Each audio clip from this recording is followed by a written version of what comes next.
কলকাতার বুকে এমন কিছু অঞ্চল আছে যেখানে যেমন যেমন সূর্য পশ্চিম দিকে ঢলে পড়ে তেমন তেমন চারিদিকে অন্ধকার ঘিরে ফেলে। এখানে মানুষ নিজের বউয়ের হাত ছেড়ে বড় প্রাণীর মিলন দেখতে ব্যস্ত থাকে, কাউকে তো আবার প্রকাণ্ড গাছের গুড়ি পিছনে গুঁজে জঙ্গলের ভিতরে উঁকি মারতে দেখা যায়। কিছুক্ষণ এখানে কাটানোর পর আমি রহস্যের সমাধান করতে সক্ষম হই যে আসলে এখানে বাংলার গ্রামের গোড়ায় প্রচুর পরিমাণে চাষ হয় গোলাপি গাঁজা। কিছুজনকে এখানে ওখানে ভণ্ড হয়ে ঘুরতে দেখে আমি নিশ্চিত হই ব্যাপারটায়। ঝোপের আড়ালে কিছুজনকে ফুঁকতেও দেখা যায়। কিছু বিদ্যার্থী সেলফি তোলার জন্য আমার দিকে তেড়ে আসতে দেখে আমি ছুট্টে এই গোলকটার ভেতরে ঢুকে যাই। গিয়ে দেখি সেখানে তো আলাদাই লেভেলের চাষাবাদ চলছে। ইলন মাস্ককে দেখে ভাবলাম একটা খবর দিয়ে দিই। গিয়ে বললাম, টেসলার সেল কেমন চলছে ইন্ডিয়াতে?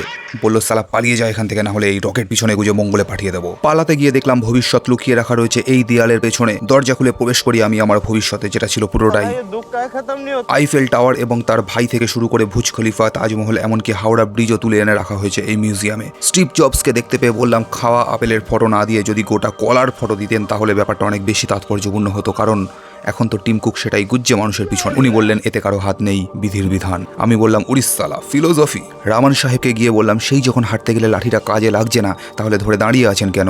দিনে দিকে বলেন, ভাগ সালা, তোদের মতো লম্পটদের তাড়াবো বলেই রেখেছি। তারা খেয়ে আমি দ্রুত সাইকেল চালিয়ে পালিয়ে যাই সেখান থেকে। ভবিষ্যতে গাঁজার চাষ কতটা বৃদ্ধি পেতে পারে তা আপনারা স্ক্রিনের ওপর নজর দিলেই বুঝবেন। আর এই সমস্ত সস্তা নেশা করিয়ে কি অমানবিক অত্যাচার করা হচ্ছে এই পশুগুলোর সাথে, যেটা দেয়ালের উপারে যেতে কষ্ট হলো। সাথে সাথে আমার জিরাফ দোস্তকে সংবাদটা দেওয়ার জন্য কন্ট্যাক্ট করতে যাই, কিন্তু ঠিক তখনই কিছু শব্দ আমার কানে ভেসে আসায় দৌড়ে পালিয়ে যাই আমি। পালাতে গিয়ে দেখলাম কলকারখানা বলতে তা ভবিষ্যতে শুধু টেবিলের উপরেই দেখা যাবে, আর টেবিলের তলে হবে আসল আগ্নেয়গিরি। আর আমাদের শুধু এইভাবে বসে দেখে যেতেই হবে। আমার পক্ষে যতজনকে বোঝানো সম্ভব তা বুঝিয়ে কেটে পড়ি আমি। বেরোনোর সময় চোখে পড়লো আমার ছোটবেলার বন্ধু যে কুম্ভ মেলায় হারিয়ে গিয়েছিল। এমন একটা যন্ত্র যেটা টিপে দিলেই উপরে উঠে আসে, আবার নিচেও নেমে যায়।